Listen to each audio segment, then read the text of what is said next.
Bienvenue dans vos conseils du libraire. Hier comme aujourd'hui, l'Orient a toujours été accusé d'être en décadence, a toujours été accusé d'être en décalage avec le monde moderne. Et bien souvent, on a accusé l'islam d'être responsable de cela. Le livre dont nous allons parler aujourd'hui est un livre qui a marqué son époque et qui reste d'actualité. Ahmed Riza, qui est un homme issu dans l'Empire ottoman, qui avait une grande culture, une grande connaissance, qui maîtrisait la langue arabe, qui maîtrisait la langue française, qui maîtrisait le turc, qui a vécu pendant 17 ans à Paris, a été imprégné de l'esprit islamique et de l'esprit occidental.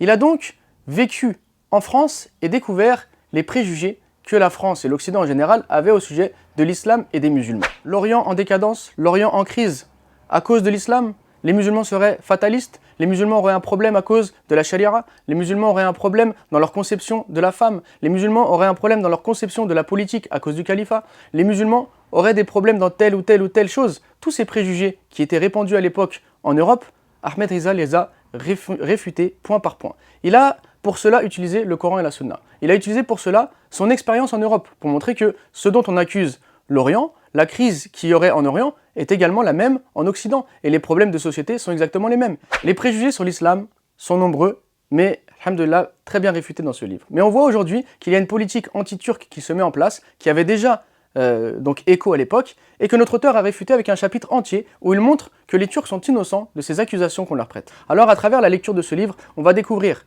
le patrimoine donc musulman, le patrimoine islamique d'un grand penseur qui avait un pied en Occident et un pied en Orient, qui a réussi à lier entre donc ces deux cultures, à effacer donc les idées préconçues des uns et des autres, et sa lecture va nous permettre donc à nous aussi d'avoir les éléments et les arguments nécessaires pour faire taire ces polémiques.